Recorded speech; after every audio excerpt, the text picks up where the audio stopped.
observation to Alex. What the hell? She called me 17 times that morning. I watched the notifications pop up on my phone from my new hotel room, and I silenced them all. Then, I called my lawyer Sarah. By 10 a.m., she had spoken to Sarah. By noon, she understood the basics.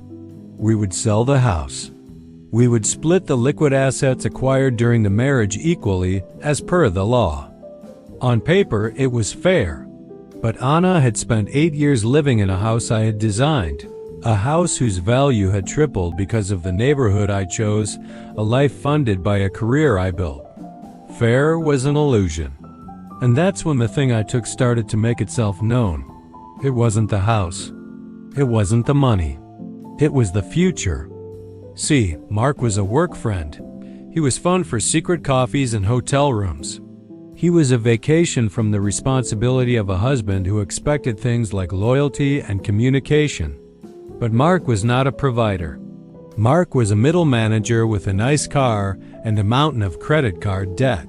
Mark's future with Anna was built on the foundation of my house, my stability, my salary. The thing I took was the fantasy. I took away the idea that she could just slide from my life into his without a scratch. I made her face the reality of her choices. But you said you loved me. You said you wanted to be with me. I need you to be with me now. What do you mean you need space? Mark, it turned out, liked the idea of Anna. He didn't like the reality of a soon-to-be divorced woman with no liquid cash, a half share of a house that needed to be sold, and the emotional baggage of a failed marriage. When the fun stopped being fun, Mark remembered he had a complicated situation of his own. He went back to his girlfriend, or found a new work friend. I don't know. I didn't care. 6 months later, the divorce was final. We sold the house for a significant profit. I used my share to buy this place. It's smaller. It's mine. I designed the renovation myself. I put in a window exactly where I always wanted one. I heard through a mutual friend that Anna moved into a small, overpriced apartment in the city. She's working, trying to rebuild. She sent me a message once, about 6 months after I left. It said simply, "I never thought you'd actually do it. I never thought you'd leave." And she was right. The perfect husband never would have left. The perfect husband would have stayed and suffered quietly until his soul was nothing but dust. But I wasn't the perfect husband anymore. I was just a man who had finally decided to build something for himself.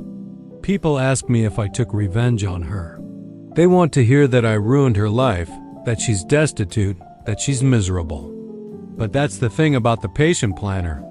My revenge wasn't about making her miserable. My revenge was about making myself happy. I took my energy back. I took my time back. I took my future back. She spent 5 years texting her work friend. I spent 1 year planning my escape. And I won the only race that mattered, the race to the rest of my life. A lot of people, when they hear this story, they focus on the gotcha moment. They want to know if Mark left her, if she cried, if she regrets it. And sure, maybe she does. But that's not the point. If you're watching this, and you feel like the furniture in your own life, I want you to hear me. The opposite of love isn't hate. It's indifference.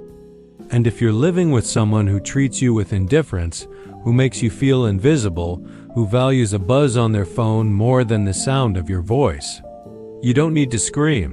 You don't need to fight. You need to plan. Start building your exit, even if you don't think you'll use it. Talk to a lawyer just to know your rights. Look at your finances. Find out where you stand. Hope for the best, but prepare for reality.